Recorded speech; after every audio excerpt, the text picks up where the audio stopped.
सबसे पहले तो मैं आपको एक होता क्या कि अपन भाटी परिवार के वंशावली शुरू करते हैं तो सीधा भाटी परिवार से ले लेते हैं। तो कुछ लोगों ने कहा कि राजपूतों के बारे में कुछ बता के फिर शुरू करो तो ज़्यादा बढ़िया रहे। भाई 4 वंश है, चंद्रवंश, सूर्यवंश, ऋषिवंश और अग्निवंश, 4 ही वंशों के बारे में बता के फिर शुरू करो। तो जैसे अभी अपना भाटी परिवार बैठा हो गाँव में, अगर और भी राजपूत है 4 परिवार वो भी आ जाए सुनने के लिए, आते हैं सब, तो उनको भी थोड़ा ये मालूम पड़े चलो भाई हमारे भी मतलब हमारा भी वंश का जिक्र हुआ। तो वो चीज़ मैंने नई ऐड करी है। और जो मैं भी आपको सुना रहा हूँ पहले वो सब हिंदी में लिखी हुई मेरे पास, ये बिल्कुल प्योर हिंदी में, कोई भी आप चाहो तो पढ़ सकते हो। जो मैं बोल रहा हूँ कोई भी पढ़ सकते हो। ये कागज़ है, ये जो ऊपर मैंने रखी है, ये कोई भी आप पढ़ सकते हो। प्योर हिंदी जो आप पढ़ते हो उसी में उतारी हुई है। नीचे ये जो पोथी पे शुरू होगी आपकी वो भाषा है। ऑडियो रिकॉर्ड है तो और जैसा आप चाहो।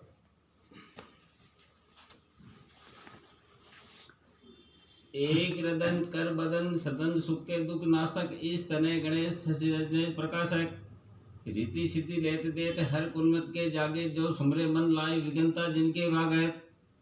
जय जय गणेश गिरजा सुमन भवन विदित, अंग हरण रघुनाथ दास बंधन करण, बार बार गणपति चरण। एक रदन कुंजर बदन शिव सती उमा कुमार, इष्ट सिद्ध नवनंद को बख्शत लगे न बार। तू ही तात तू ही मात तू ही जननी जन्माया, तू ही विवेक तू ही बुद्धि रहूं मैं तेरी छाया। 14 विद्या तू ही सदगुरु तू ही पंडित, तू ही लक्षण 32 तू ही जोरावर खंडित, तू ही शक्ति ज्वालामुखी तेरा सलाम सबसे अखंड, कर विजय राज गर्जत तू ही राज नव खंड में। आई सुनी अजगर धोखे मात धनोक दिन उगता रोजी मिले, माझी आप बनो भे। ओम श्री उत्पन्न नारायण पैदा हुआ, उत्पन्न नारायण का महत्तम नारायण पैदा हुआ, महत्तम नारायण का मूल नारायण पैदा हुआ, मूल नारायण का आदुसन पैदा हुआ। इतनी पीढ़ी तो ज्योत से ज्योत प्रकाश हुई और निरंजन निराकार पैदा हुआ। फिर आदुसन की रानी भस्मा देवी, जिनके पुत्र तरत पैदा हुए, तरत की रानी गौतम देवी, जिनके पुत्र अनल पैदा हुए, अनल के रानी जल सतंबरा, जिनके पुत्र जल पैदा हुए, जल के रानी तरत जल शंकरी, जिनके पुत्र कमल पैदा हुए। फिर कमल के फूल में से 3 देवता पैदा हुए, ब्रह्मा विष्णु और महेश एक आनंदी शक्ति पैदा हुई। तब ये शक्ति तीनों ही देवताओं से कहने लगी कि आप मेरे साथ में शादी करो। जब तीनों ही देवताओं ने शादी के लिए मना कर दिया तब देवी ने अग्नि स्नान किया। अग्नि स्नान कर दी गई, अपना सिर काट कर महादेव जी को दे दी गई। इस प्रकार 108 बार स्नान किया, अग्नि स्नान कर दी गई, अपना सिर महादेव जी को दे दी गई, जिससे 108 मुंडों की माला शिव जी के गले में कराई। फिर एक देवी में से 3 देवी प्रकट हुई, जिनके नाम सावित्री, लक्ष्मी और पार्वती। तब ब्रह्मा विष्णु महेश ने कहा कि अब हम आपके साथ में शादी कर सकेंगे। तब सावित्री के साथ में ब्रह्मा जी ने शादी की, लक्ष्मी जी के साथ में विष्णु भगवान ने शादी की, पार्वती जी के साथ में महादेव जी ने शादी की। इस प्रकार 3 गुणों से 3 देवता पैदा हुए। रजोगुण से ब्रह्मा जी, सतोगुण से विष्णु भगवान, तमोगुण से महादेव जी पैदा हुए। तब विष्णु भगवान ने ब्रह्मा जी को आज्ञा दी कि आप इस सृष्टि का विस्तार करो। तब ब्रह्मा जी ने इस सृष्टि की रचना की। 7 द्वीप 9 खंड 50 करोड़ पृथ्वी का विस्तार किया। 4 खान 4 बानी 4 युग 6 शास्त्र 18 पुराण 9 व्याकरण 7 बार 27 नक्षत्र 15 तिथि, इस प्रकार पृथ्वी का विस्तार और रचना ब्रह्मा जी ने की। प्रथम तो 5 सनातनिक पैदाश किए, तामेश्वर तमेश्वर महामोही और तुम। 5 सनक सनंदन सनातन व संत कुमार पैदा किए। 4 वेद रचे, 4 ऋग्वेद यजुर्वेद सामवेद और अर्थवेद। 4 वेद रचे, सतयुग त्रेता द्वापर और कलयुग। सतयुग में 17,18,000 वर्ष की उम्र रही, त्रेता में 12,96,000 की उम्र रही, द्वापर में 8,64,000 वर्ष की उम्र रही, कलयुग की 4,32,000 वर्ष की उम्र रही। सतयुग में मानव की ऊंचाई 21 हाथ की, त्रेता में 14 हाथ की, द्वापर में 7 हाथ की, कलयुग में 3.5 हाथ की ऊंचाई रही। सतयुग में मनुष्य की उम्र 1,00,000 वर्ष की होती, फिर भी घर बार नहीं बनाते। कहते कि थोड़े से जीने के लिए क्या घर बार बनाना है। झाड़ वृक्ष बरगद के नीचे बैठकर बरसात चौमासा निकाल देते। एक दफा बोनी करते 21 दफा काटते। एक लाकड़ की बोनी से 21 घर पेट भरते। इच्छा के फल होते, पाप होता नहीं। झूठ बोलते नहीं, अगर झूठ बोलते तो आपसे आप सिर कटकर जमीन पर गिर पड़ता। पुण्य विश्वा 20 होता, पाप विश्वा नाचता, यानी कि पाप होता ही नहीं। अब इस कलयुग में पाप पाखंड झूठ बोलने लगे। इसी वजह से मनुष्य की उम्र क्षीण हो गई और कुल 120 वर्ष की उम्र इस कलयुग में रही, जो भी 2-4 योनि में पूरी होती है। अब इस कलयुग में 18 विश्वा पाप और 1.5 विश्वा पुण्य रहा। फिर ब्रह्मा जी की रानी सावित्री, दूसरी रानी गायत्री, जिनके 88,000 पुत्र पैदा होते ही दंड कमंडल लेकर वन में तपस्या करने चले गए, जिनमें ऋषि मुनियों की वंशावली हुई। ब्रह्मा की भ्रुकुट से क्रोध, लोभ, पाखंड, नेत्रों से अत्रे मुनि, बौरों से भृगु ऋषि, मुख से मारिच मुनि, दाहिनी भुजा से राजा शांभु मुनि, बाईं भुजा से रानी सुपुत्रा, हृदय से धर्म, पीठ से धर्म, त्वचा से मुनि वशिष्ठ, करों से कर्द मुनि, हाथों की अंगुष्ठा से दक्ष प्रजापति, तुला से पुलसद मुनि, गोद से नारद मुनि, अंग से अंगिरा ऋषि पैदा हुए। कुल मिलाकर ब्रह्मा जी के 10 पुत्र हुए, मारीच, अत्रे, अंगिरा, पुलुस्त, पुलु, क्रतु, भृगु, वशिष्ठ, च्यवन और नारद। ब्रह्मा का लड़का अत्रे 10 में अत्रे जो लड़का है, अत्रे ऋषि जो थे, उसकी संतान में अर्पणा थे।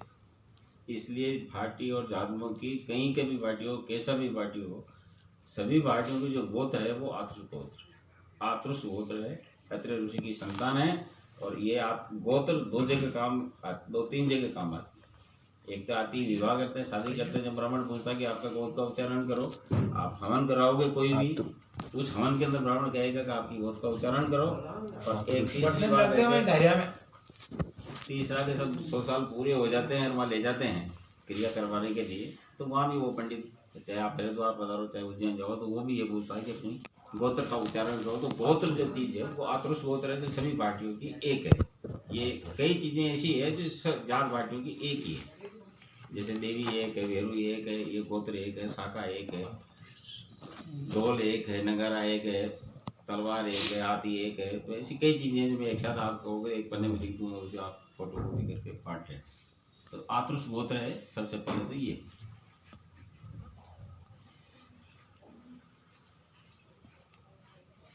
श्री ब्रह्मा जी के बाद में राजा शांभु मुनि के रानी सुपुत्रा, जिनके पुत्र प्रियवत, उत्तानपाद, बहन देवती, प्रसूति और आकृति पैदा हुई। देवती भाई करणदेव ऋषि को पढ़नाई, जिनके कपिल देव जी पैदा हुए। प्रसूति भाई राजा दक्ष को पढ़नाई। आकृति भाई रुचक नामक ऋषि को पढ़नाई, जिनके श्री भगवान ने अवतार लिया।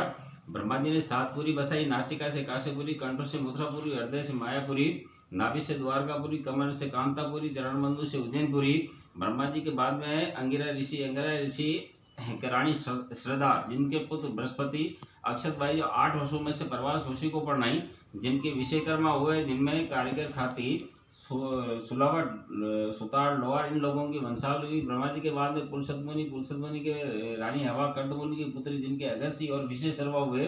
ब्रह्मा जी का राजा मारिच का राजा कश्यप के 13 रानियाँ थी।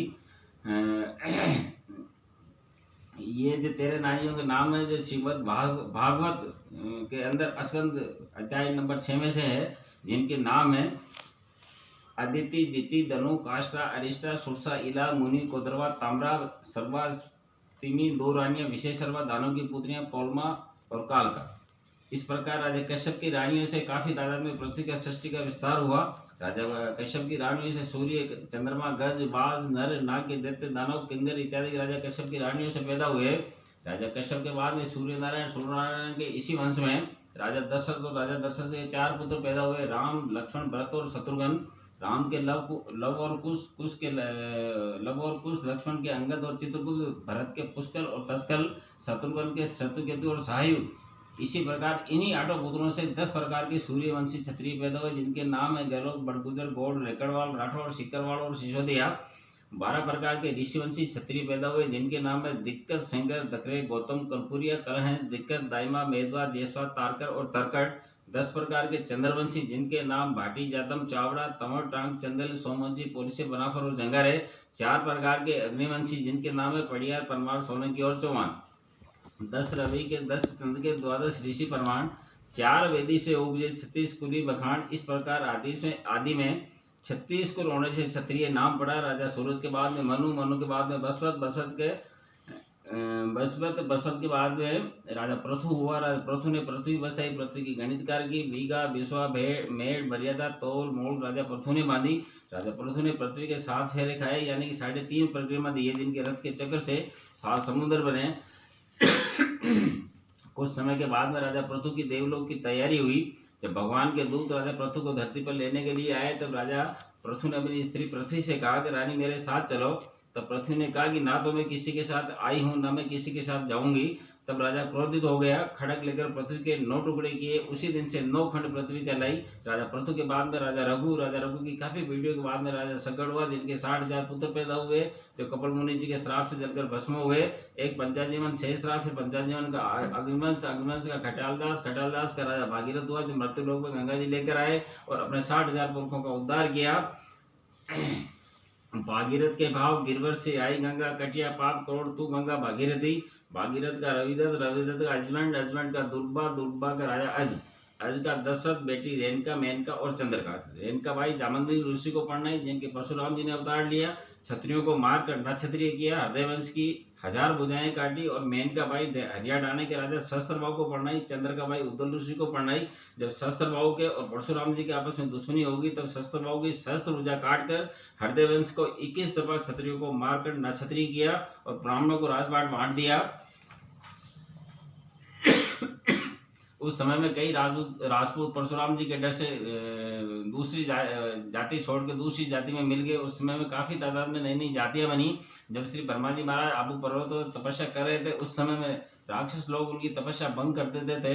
इसी वजह से ब्रह्मा जी महाराज ने उन राक्षसों को मारने के लिए 4 क्षत्रिय पैदा किए। प्रथम पुतला बनाकर पुरुष पैदाश किया, पर्ण नाम पड़िया क्षत्रिय पैदा हुआ। उससे ब्रह्मा जी ने कहा कि तुम राक्षसों से युद्ध करो।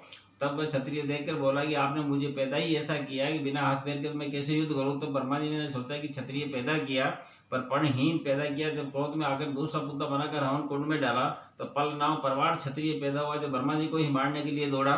तो ब्रह्मा जी महाराज बोले कि राजा परमार हो, परायों को मारो, अपने को बचाओ। फिर दूसरे क्षत्रिय ने काफी उन राक्षसों को खत्म किया। तीसरा पुतला बनाकर हवन में डाला तो की पैदा हुआ। फिर चौथा पुतला बनाकर हवन में डाला तो 4 भुजा चौहान क्षत्रिय पैदा हुआ जो 4 ही भुजाओं को बांट लिए हुए निकला और राक्षसों को खत्म किया। तब पड़ियालों को 1,96,000 गांवों से मंडोर का राज्य दिया। पंवारों को 1,96,000 गांवों से आबूधार उज्जैन का राज्य दिया। 1,96,000 गांवों से सोलंकियों को सोरमघाट का राज्य दिया। 1,96,000 गांवों से चौहानों को सांबर, नागौर, बमतर का राज्य दिया। ये तो सभी राजपूतों की बेसिक नॉलेज के लिए। सभी राजपूतों की आगे कैसे पैदा हुए, क्या हुआ। राजा पृथु हुआ था और पृथु की वजह से बंद कर दो थोड़ा। राजा पृथु की वजह से ही, राजा पृथु सूर्यवंशी राजा था जिसने इस पृथ्वी की ये जो बीघा, बिस्वा, मेड़, मर्यादा जो सीमाएं हैं पृथ्वी की कुल मिला के वो सारी राजा पृथु की बांधी हुई। अपने इसमें शुरू करेंगे तो एक राजा आएगा मुर्जात पर जिसने मथुरा में सभी राजाओं को उठा करके, पहले वर्णावर्णी जो संबंध होते थे राजपूतों के, क्षत्रियों के तो होते थे ब्राह्मणों में, ब्राह्मणों को होते थे राजपूतों में। तो वो राजा मुर्जात ने सब राजाओं को इकट्ठा करके फिर उसने ये जाति की मर्यादा उसने बांधी कि अपनी जातो जात में भोजन विहार, अपनी जातो जात में मतलब शादी विवाह का। उस मुर्जात पद के बाद में चला। उसके पहले वर्णावर्णी संबंध होते थे कि 4 ही वर्ण थे, 2 वर्णों के संबंध होते थे, ब्राह्मण और क्षत्रिय आपस में। मुर्जात पद है वो आएगा इसमें नई पीढ़ी में। राजा पृथु के कारण ही धरती पे गंगा आई। कोई कहता भागीरथ लाया, वो लाए, वो लाने का कारण सारी वो अलग है। लेकिन राजा पृथु अगर जन्म नहीं देता, पृथ्वी से शादी नहीं करता, अब उसको कन्या नहीं मिलती। कन्या का दान 2 जानवरों ने किया। शॉर्ट में बता रहा हूँ, लंबी चौड़ी कहानी है कि 2 जानवर थे, श्याल और साली, उन्होंने कन्या का दान किया था। और उस कन्या के दान के उपरांत जब वो सर्वलोक में मरे और गए, कन्यादान में क्या दिया। जानवर थे, जानवरों के पास देने को कुछ था नहीं। ब्राह्मण ने शादी करा दी राजा पृथु के साथ में। लड़की कन्या जंगल में मिली थी राजा इसको, श्याल और श्यालिनी को। इसको बड़ी की, जवान हो गई। जवान होने के बाद में राजा पृथु की नजर पड़ी तो उसने कहा